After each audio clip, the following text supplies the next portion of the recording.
welcome to the Seahawks360 podcast, a sports ethos production, where we look at the Seahawks from every angle, every week. I'm your host, Candace Hagans, and as always, it's a pleasure and it's a privilege to talk Hawks with you. Unfortunately, today, we are talking about a Seahawks loss. The Seahawks went down to the Tampa Bay Bucs. Their final score was 21-16 in Germany.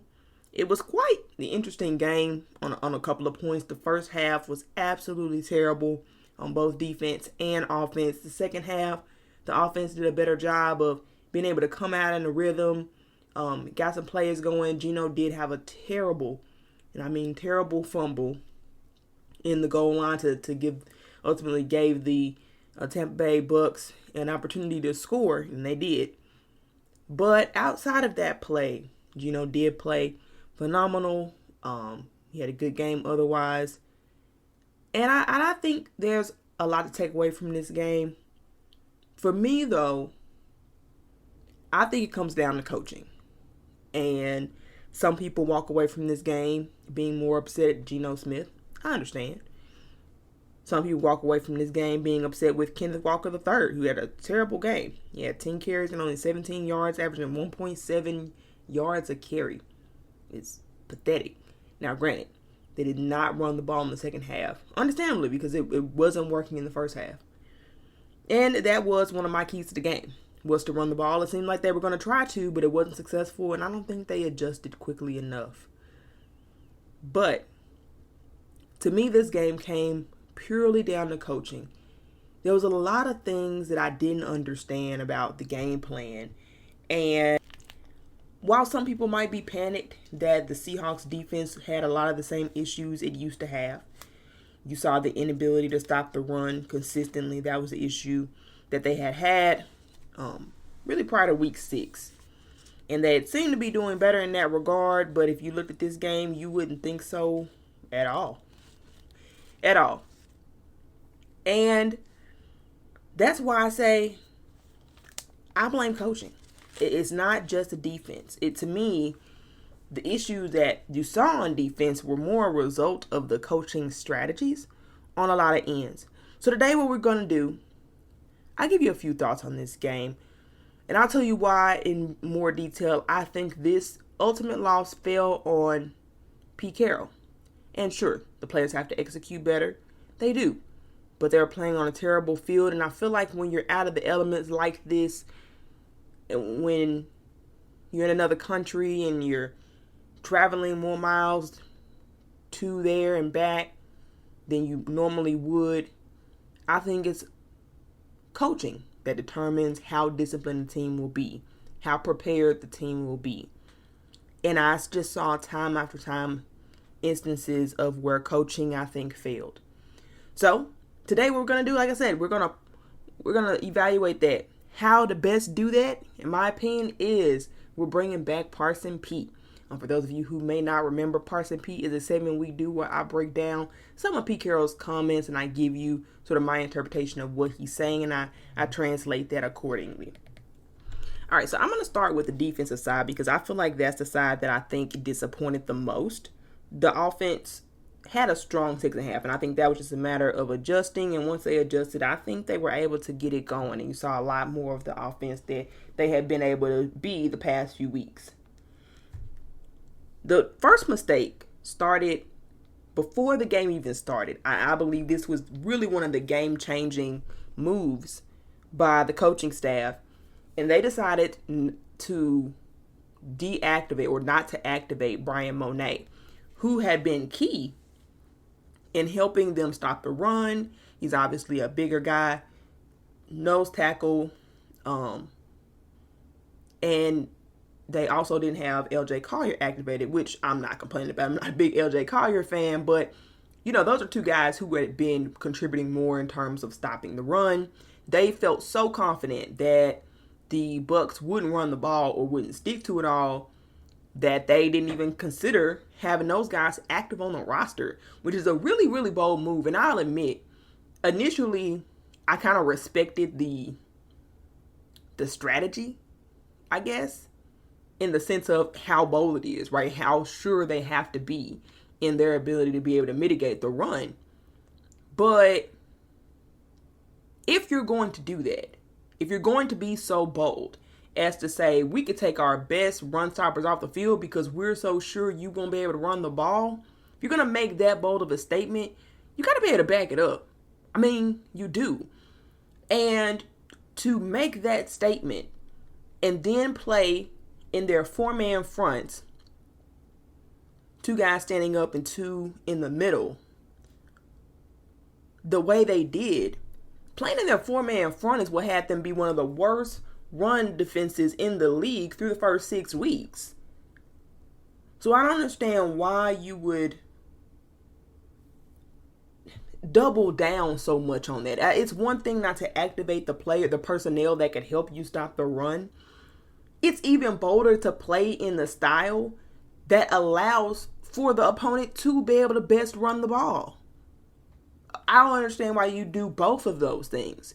Either have the personnel that can stop the run available in case they actually do get it going, or play the way that you've been playing before that's worked against stopping the run and still choose not to have your personnel available. Got to be one or the other. You can't then give them the best looks to run the ball and then not have run defenders activated. That is a setup for failure in its finest. And I will praise Coach Caroll when he does well, but this time I think this was a mistake. And it was huge. And I'm not even sure that the Bucs would have run the ball that much if they hadn't been so infuriated by that decision.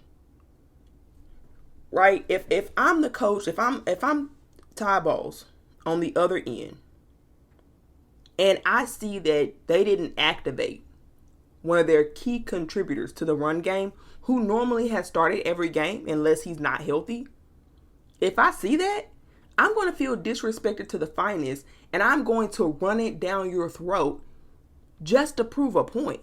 Even if it doesn't go anywhere, I want to run it down your throat just to prove a point. Because you disrespected even the possibility that we could run the ball. You basically pretended like the run game was non-existent. And to Pete Carroll's credit, they had not been.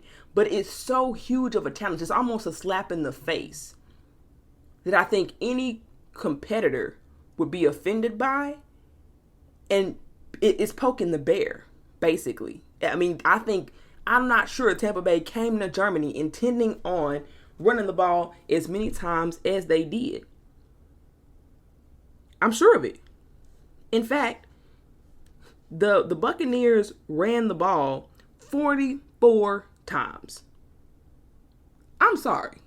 I know they wanted to get their run game on track, but something tells me that they didn't have any intention on having 44 rushing yard attempts. 30 is considered ample. They had 44 just to prove a point. I think that in itself could have been the difference in the game, in my opinion.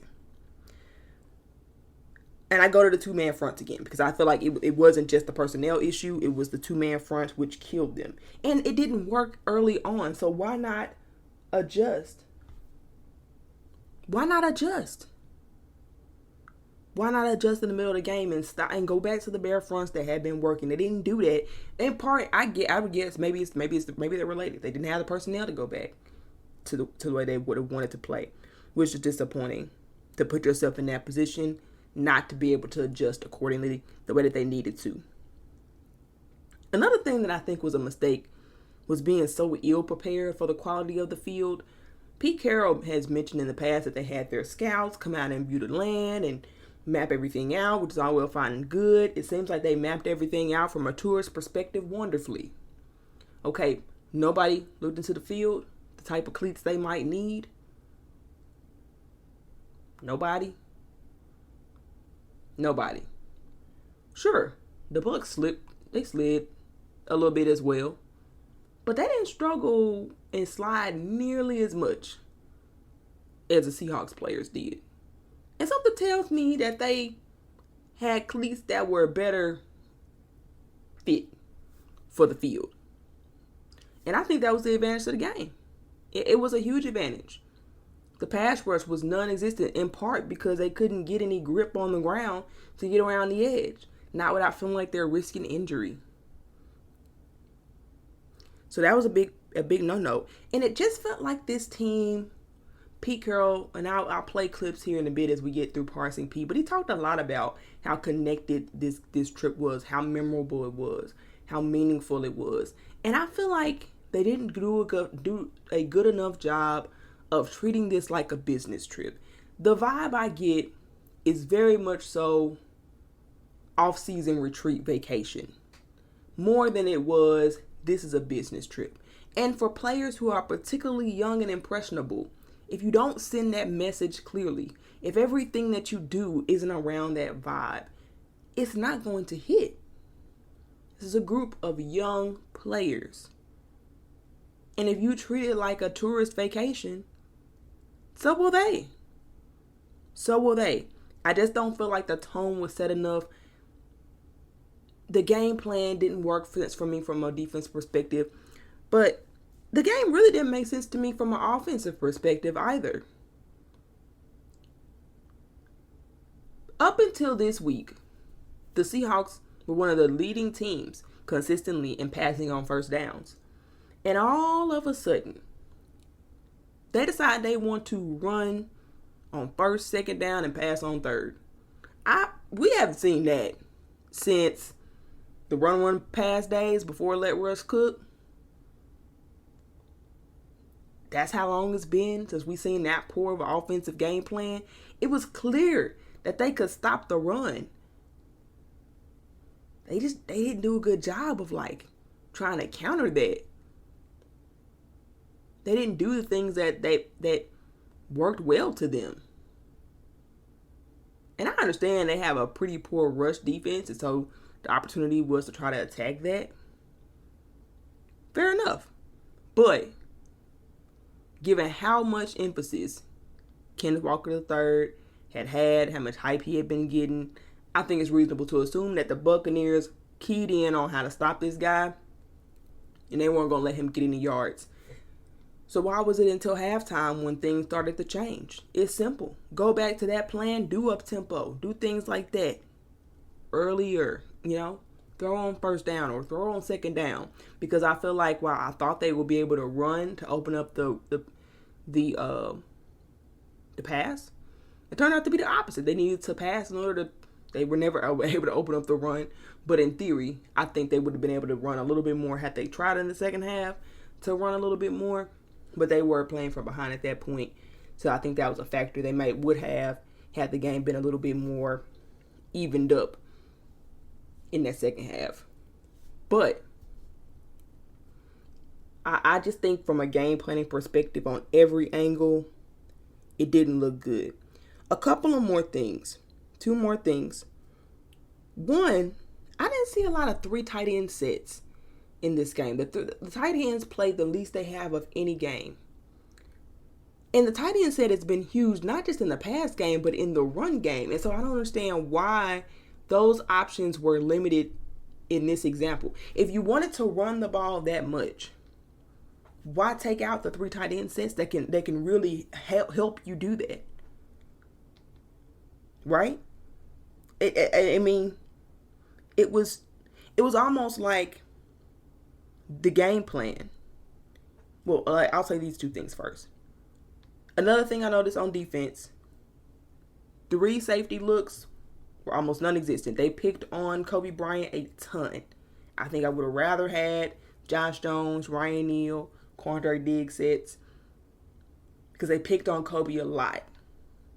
And it kept their drives going as a result of not changing that. And they played Cody Barton a lot. Cody Barton should not be playing over 75% of the snaps, and he did.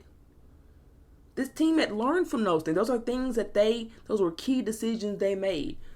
Doing more 3 safety looks, reducing Cody Barton's looks, made all the difference in their winning schedule. And and this is the statement I wanted to say before. With all of that in mind, to me, this seemed like a game plan that they came up with in week 4 and just dusted it back off. Seriously. It accounted for none of the progress that they had made to this point. Or maybe it was even a preseason plan. Preseason, this is what the team is going to do. Because based off of the information that they've learned over the past 4 weeks or 5 weeks now, I don't understand how that could have been the game plan you came in with. How? To run those 4-man fronts that you knew weren't good against the run, that would invite them to run, and they would probably do well. Backup running backs, third-string running backs had run through that 4-man front. Everybody has run through that 4-man front. It doesn't matter if they can't run a ball. If you run that 4-man front, they will. That was made obvious. They completely neglected that. It's obvious you don't play Cody Barton that many snaps. They just had amnesia, I suppose. 3 tight end sets has been an important part to victories. They threw that out. Passing on first downs, threw that out too. So, all that to say this. I'm pretty optimistic about the outlook of the team. If they go back to what they were doing before, if they just threw this game out, to me it feels like a one-off. They could easily throw this game out and pick back off where they left, because it seemed like this game plan was made in the preseason and they dusted it off and decided they were going to implement it. They didn't see anything wrong with it and keep it going. The Bucs were more prepared and they ran coaching circles around Pete Caroll. He should be dizzy. But Pete made a lot of interesting comments that I think give way and insight into their decision, into some of the decisions that they made, and ultimately where he feels like the team is at this point. So, with that being said, let's get into our next segment, Parsing Pete. Ever wonder what's really going on in the mind of head coach Pete Caroll? The answer to that is yes. Do you sometimes have more questions than answers after press conferences? Why would I tell you that? I don't know that. Well, we've got your breakdown right here. It's time for Parsing Pete. Well, that was fun. I mean, your team is flying from a health standpoint. I'm curious, a decision was made to inactivate or deactivate Monet. Maybe to that thought that this team wouldn't run it 44 times. Is that an accurate characterization? That's right. That's exactly the illustration. Exactly. You're on it. I'm kind of pissed that you pick up so easily. But, yeah, I mean, we went with Miles because he's got different makeup. He's quicker and he's more of a pass rush-oriented guy. They just threw the ball 58 times. They're leading the NFL in attempts and yardage and all that kind of stuff. And we know the style of their run game. We thought we would be able to hold up, without having Brian with us. And he has been a big factor in keeping us, our level of play. But that demonstrated what we thought we needed to do. Simply put, Pete just simply underestimated his opponent. They came into this game feeling pretty confident about their run defense. I mentioned it on my last episode, but up until the week against the Bucs, they had only allowed, they were number 4 in yards rushed allowed in the last 3 weeks. So they really found their rhythm in terms of stopping the run. And I just think they got too arrogant. I think they felt like this team wouldn't be able to do anything. And what the critical mistake was stopping all the things they did up until that point to actually allow for them to stop the run. Guess what they did? They stopped the 4-man fronts and they started playing more bare fronts. Things that worked for the personnel that they had. Had they done that, I think this whole game goes differently. But it's very simple. He underestimated his opponent. He was arrogant in his thinking. And he just felt like they were just going to pin the ears back and rush the passer. They skipped a step in their game planning. Bottom line. Yeah, I mean, the second half, he was marvelous in the second half. He was doing everything. And unfortunately, the fumble is the play. We got to keep him from running the ball, too, because he's just not as well equipped as the runners, and that guy got a great punch on it, did it exactly right, and we have to defend against that. But Geno's more vulnerable, just like every quarterback is, and you have to just look out for him. There's a few quarterbacks. I happened to watch some of Josh Allen. I was checking out some stuff, and he's running like a fullback. That's different, and our guys got to take care of the football, and so we have to avoid the opportunities that they. I think Pete hated the play call. I really do. I don't think he blames Geno as much for the play call. It doesn't seem like he was a big fan of it. And it's interesting. It's interesting what he said there, because he basically implied that Geno's not a running quarterback, which he's not. That's not necessarily news. But it's interesting that he wants to avoid him doing any quarterback draws or anything along those lines. He doesn't feel like that's something he should do. And Geno has shown that ability to be able to run and get you first downs. He's had some pretty good games where he's been able to do that and help the team win. But it just seems like that's something Pete wants to avoid. It's particularly a contrast I find interesting, because that's not been the case, at least in the Russell Wilson era. They, in fact, didn't go in all on offensive line, maybe get the resources they could have, because they felt like Russell can run, and I think use that to quote unquote their advantage. And he's basically saying the opposite with Geno. So the question is, did he learn is it just a learning curve, or does he just feel like that's specific to Geno? He referenced Josh Allen, and of course Josh Allen is out of this world when it comes to running the football. But it'll be interesting to see if we ever see anything like that again. I get the sense, based off of this clip alone, that we won't see any more quarterback draws for Geno Smith. And it'll be interesting to see how that impacts the offense going forward in the second half. Is it just quarterback draws? Is it that he doesn't mind him running as long as it's, wide open on the first down? That's something I'll be monitoring. But I think it's even more interesting just considering that's not something you hear very often from Pete Caroll about quarterbacks running. He's generally never been against that. So that's a pretty interesting clip. But I've spent enough time talking about the game and what went wrong and how they could have won, and the impact I think Pete has on that. What I want to shift gears to is some things that I think are interesting regarding the future, particularly at the quarterback position. Pete Caroll made some comments about Geno, about Drew Lock. He was asked about salary. And so I want to do a deep dive into Pete's comments and how I think it impacts how he views the quarterback position going forward.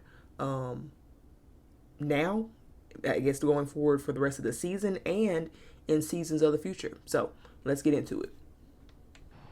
Pete, we've talked so much about how well Geno has played up to this point. Where are areas you think you would expect to see some more improvement from him coming out of the bye and going into the sort of the stretch run of the season? Just continue to take advantage of the scheme and make sure that we're seeing our opportunities down the field. He's done a great job. He's taking care of the football in beautiful fashion. Our guys can get behind guys at times, and we got to make sure that we see that. And then we have to make sure that we're keeping our tempo going. We got caught tempo-wise trying to make things perfect at the line of scrimmage, and as they changed their looks, we changed our looks, and we ran out of time. It kept us under a little bit of pressure. That, it hasn't been a big deal, but it's happened a few times. We could be cleaner there.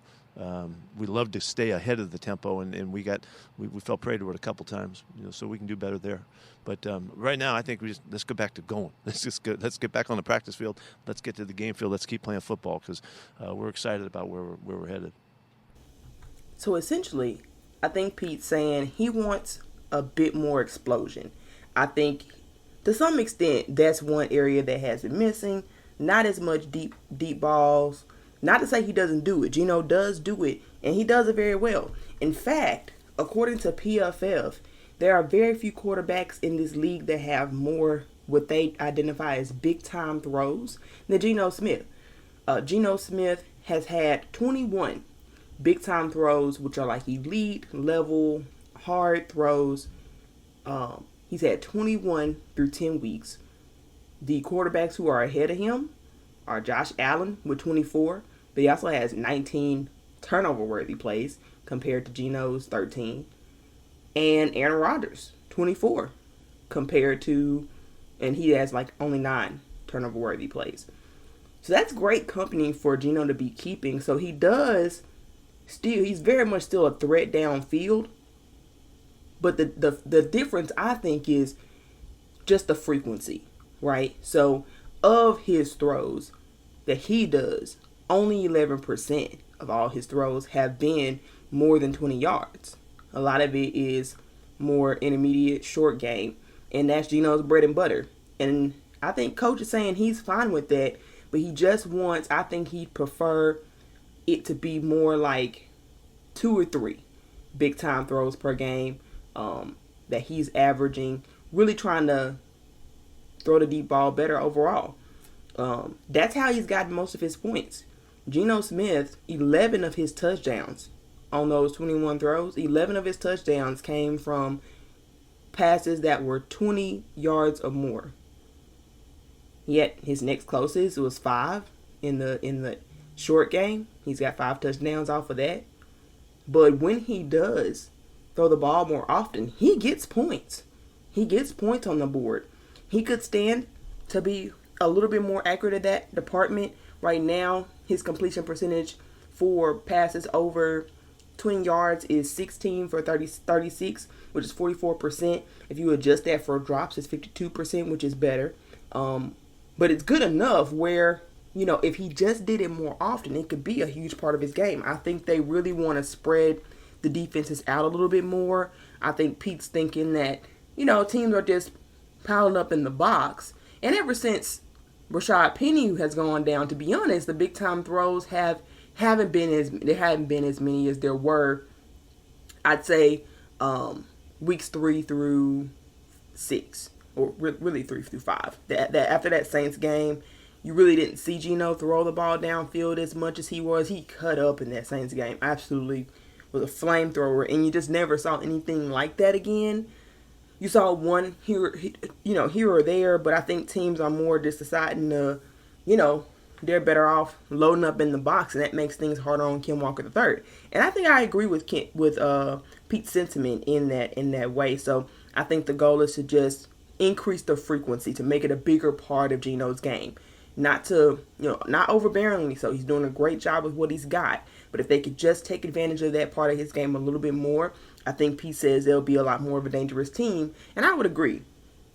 He's also talking about Geno's tendency to try to get the perfect play call right sometimes, which is a result in sometimes delays of games because, he's trying to adjust to the line of scrimmage, and he does that extremely well.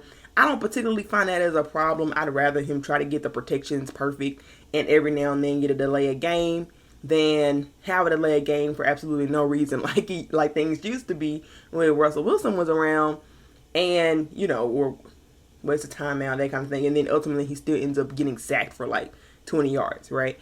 Geno, typically when he's making those audibles, they're pretty spot on for the most part. And he does a really good job of taking advantage of what the defense is giving him. So because of that, I don't mind it as much. And I don't think Pete does either. It seemed insignificant, but it was a critique. I think they have gotten away from the quick game a little bit more. Weeks 1 and 2, they was really heavy on quick game because didn't have that much control at the line of scrimmage in the first 2 weeks, and they really weren't accessing the full playbook. And I think they feel like they could take advantage of a little bit more hurry up offense. Not to say that they have trouble consistently with the delay games, they don't, but just no huddle, hurry up offense, running that a little bit more frequently. And I think I would agree. I think if Geno were to be able to have, at least 3 big time throws per game and continue or pick back up with some of that hurry up offense, I know they've been running games out for time purposes, and so the run game's been a part of that. But I think some quick game could really just make this team a little bit more dynamic, that make the offense a little bit more dynamic, like it was in the Lions game, or like I said, the Saints game, when it was just a little bit of everything play calling wise. I'd like to see that go back. And so with Pete, I think Those are very valid criticisms. They're not indictments on Geno in any way, but they are, I think, really true areas of improvement for him. Outside of that, there's not much more that you can ask for Geno that he hasn't already shown. Now, I think it's just a question of the only thing Geno has left to prove is, can he do it as as the weather gets more cold and frigid, as it gets harder? Can he do it in, tough conditions? Can he do it in the playoffs? I think those are the remaining questions for Geno. Can he rise to the occasion? Can he put the team on his back? I think you'd love to see a game-winning drive out of Geno to know he's got that in him. You saw a little bit of that in the Lions game where he was able to put the team on his back and, really bail out the defense a couple of times. But I think you've seen times where that's not been the case as well. And so you just want to see, if it's 2 minutes left and the ball is in Geno's hands, can he go down and get you a touchdown, or can he not? I think it'll tell you a lot about his ceiling, because at this point, we're talking about how much will they be paying Geno. Those are valid questions to be asked. But anyway, good stuff from Pete there. I know you talked a little bit after the game on Sunday about Geno's potential future here with the team. I was asking, is this the beginning of the Geno Smith era? I don't know. Whoever knows. Who says stuff like that? Me. Yeah. Radio host. Pete, yeah, radio host for 12 years. You know that. Well, let's begin the era. No, you look back and you say stuff like that to me. But he's doing great, and we love to be playing with him. And so we'll take care of business when the time is appropriate and all of that. But I don't see why you couldn't project that Geno can play. How can anybody? What more can we ask for from the guy? We just need to keep pushing him out there and complimenting what he's doing, and keep his head on straight and make sure that he stays healthy and don't run the ball very much. So there's a few things here.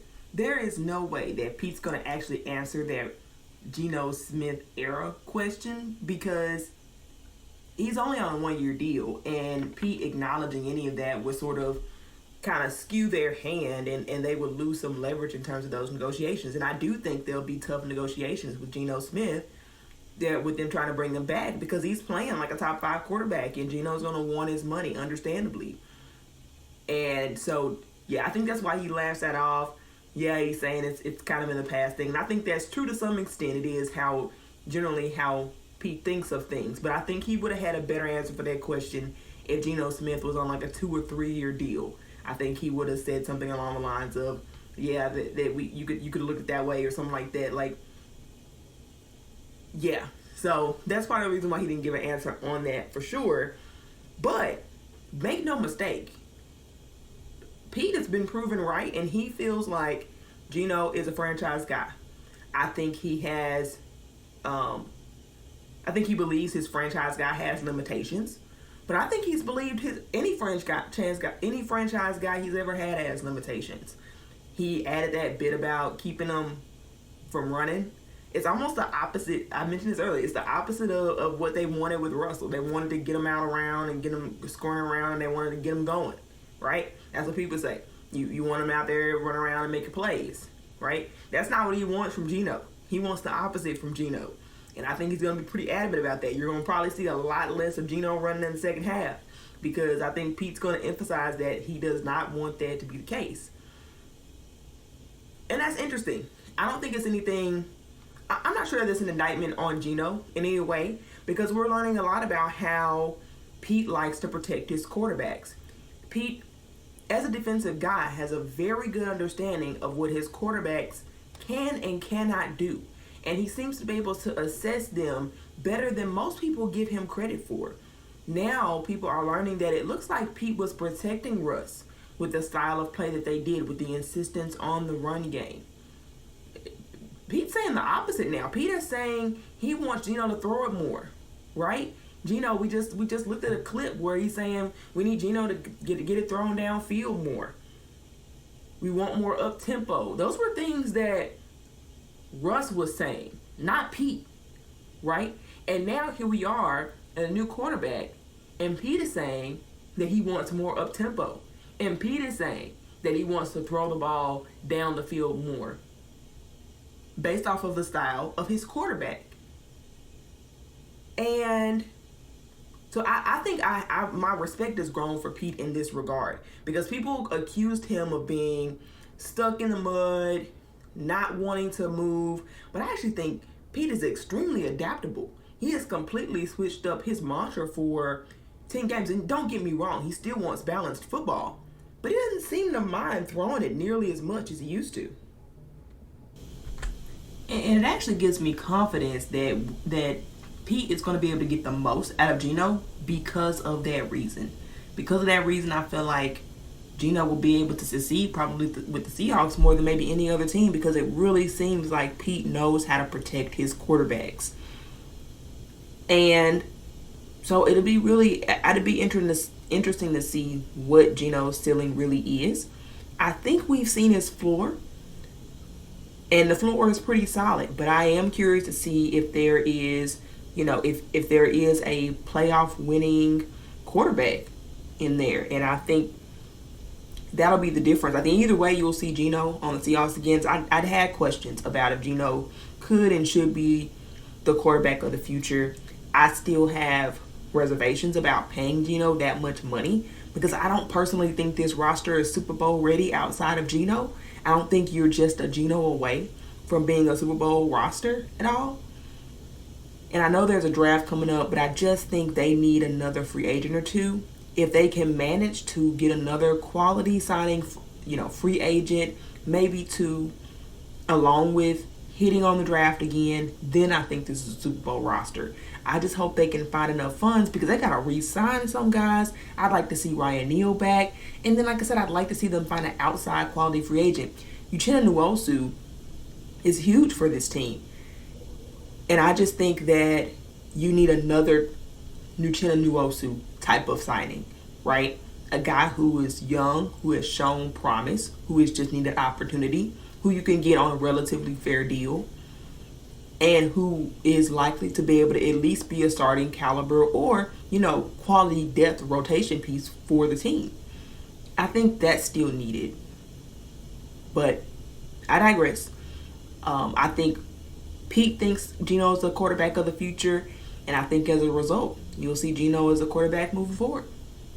At about every turn, Pete, whether it was in the preseason, over the course of this season, heck, even Sunday, when you were asked about Geno and conversations, you always include Drew Lock.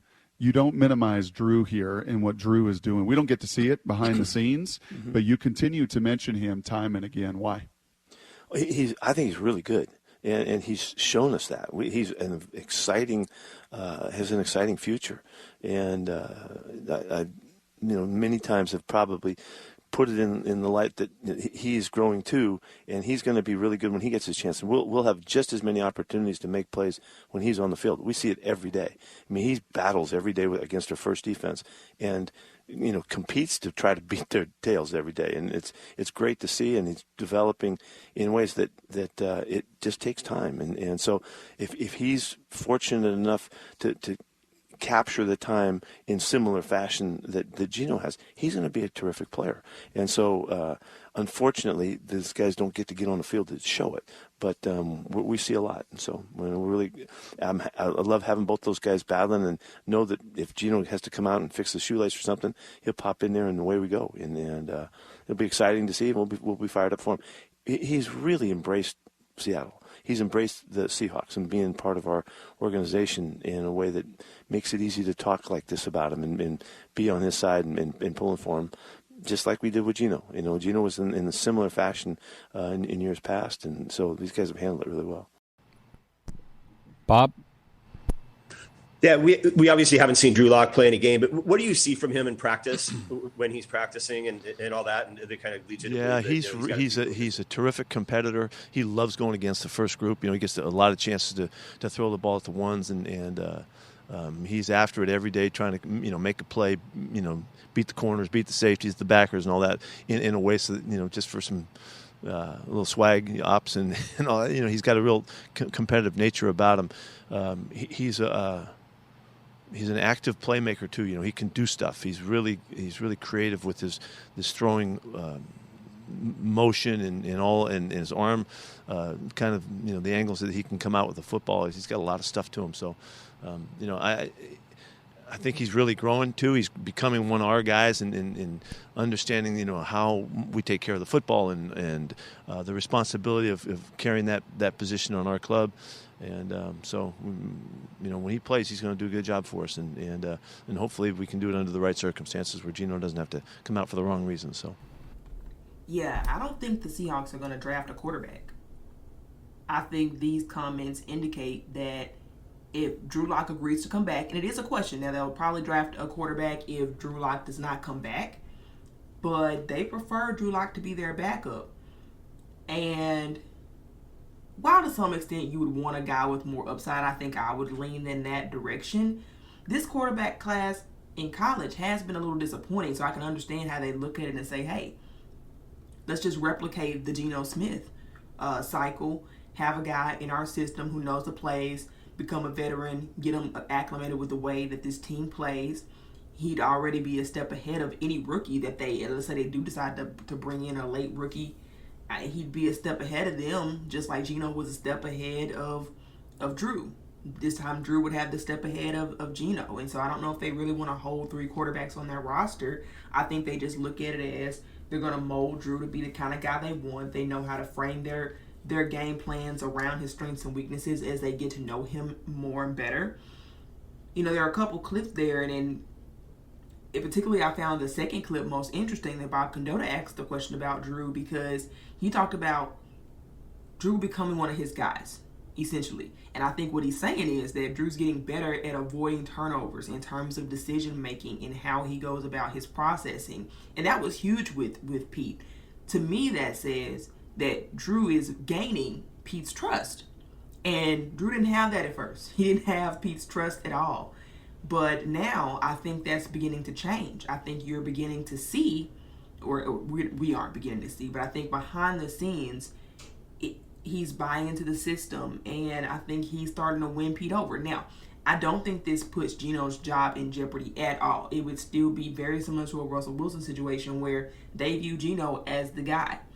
And Geno would have to get hurt, or Geno would have to play terribly for a long amount of time in order for Drew to be seen. I think there's a few reasons why Pete always brings up Drew.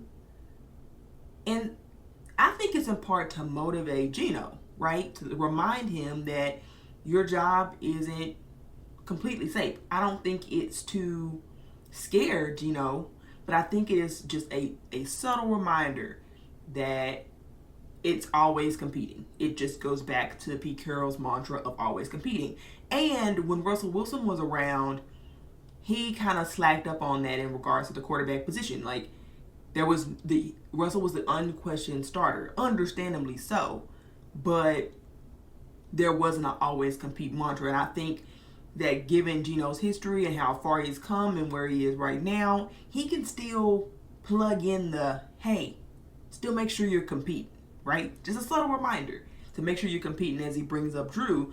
But even more than to motivate Geno, I think it's more so to motivate Drew. See, some people would hear that and go, well, it sounds like Geno's on a short leash. I actually think it's the opposite with Pete. You see, Pete, with his always compete mantra, yes, it to some extent is going to affect the people who are starting. But for him, I think it's more about motivating the people who aren't starting and making sure that they're doing their best and make sure that they don't get complacent in feeling like there's never going to be their turn. So that he's letting those guys know, I'm paying attention to what you're doing. What you're doing matters. Continue to compete. Don't give up. Don't feel like your chance isn't going to come. Stay at it. I think that's really the thought process. It's because Pete knows that Geno does have a long leash, because he does. I mean, he'd have to play terribly for like 6 games, I think, at this point, for to have Drew to see because especially given everything Geno has done, he's got an extremely long leash. He'd have to really screw up like 5 turnovers in a game, I think, to be benched. Like, he'd have to do something massive to be benched at any point this season. And I think Pete knows that, and he wants to keep Drew sharp. Keep practicing. I'm letting you know I see you. Keep at it like Geno did. I think that's the message. That's the main motivation behind him always bringing up Drew. He just doesn't want Drew to get complacent, especially because Drew is a younger quarterback, even more so than with Geno.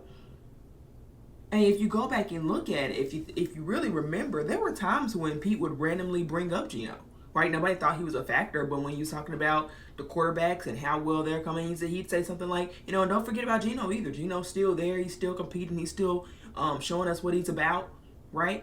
He'd say something along those lines. He couldn't do it as often because there was some friction there with Russell, right? So he couldn't do that as often as he might do that going forward with Geno. But it was still just that thought, that word to put it out there to help motivate Geno, to keep him aware that the coach is paying attention to what you're doing to continue to compete.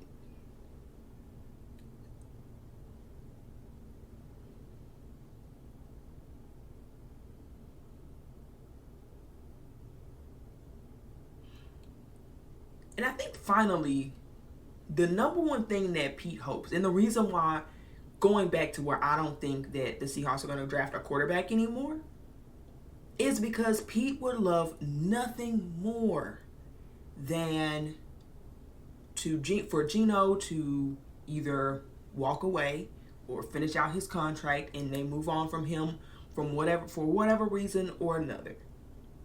It would hopefully, in Pete's mind, it would not be for injury. It would just be because Geno, they couldn't get something worked out with the contract, or Geno played 2 or 3 years and then he walked away, went to another team. Pete will have nothing more than for Drew to have stayed for that whole time to grow and learn behind Geno, and for him to basically become the next Geno Smith story. And I'll tell you why that's so meaningful for Pete, or why he would want to see that kind of cycle continue. Because his whole culture is about competition. It's about never giving up. It's about grit. It's about fighting it out to the end. It's about never say never. Geno is the embodiment of that. And what Pete would love nothing more is to say it's his system. Is to say it's not just the Geno story. If you're a Seattle Seahawk and you come here, it doesn't matter where you are on the depth chart. If you learn, if you grow, if you improve, if you buy into our system, if the opportunity presents itself, we will reward you. You will get the opportunities. And because of what you did buying into the system, you'll be better for it. You will be a more improved player. You will see the growth in yourself.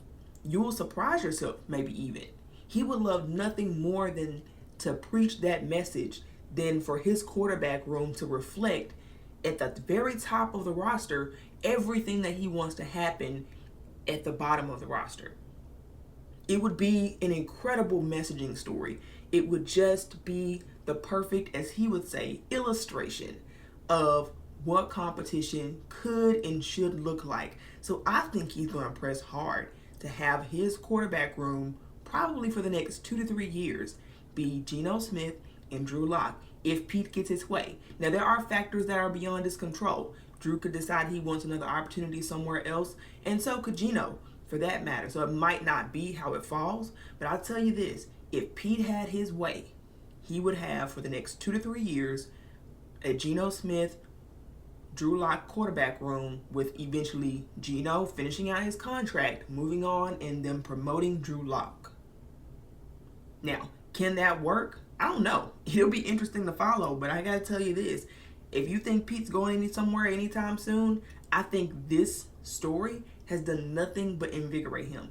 He's already signed an extension through 5 years. It would not surprise me if he signed an additional extension. I mean, I just don't think this guy sees the end. I think he lives for this stuff, and I don't think he knows anything more. I don't think he'd sign for another 5 years, but I can see him signing some sort of 2-year extension, because I think he would love to see this maturation process and say, for each quarterback, this is how I handled it, especially after years and years and years of being told he's being carried by Russ.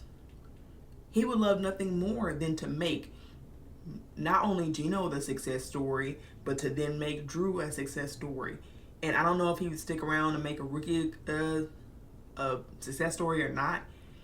because I think he does prefer veterans. So I'll just throw that out there.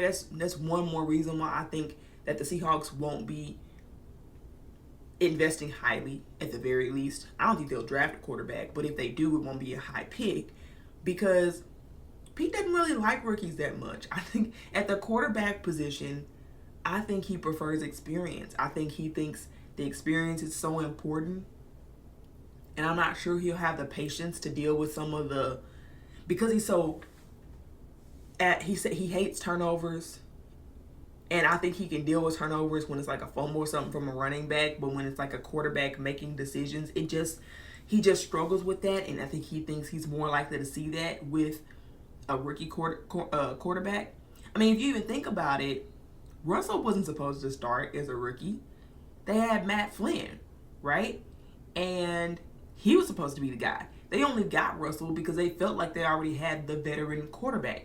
Even in a rebuilding year, they've always chosen these veteran guys because I just don't think he likes the rookie mistakes that come with a quarterback. And Russell was the exception. He was mature in a way that in a lot of ways, he wasn't like a rookie, right?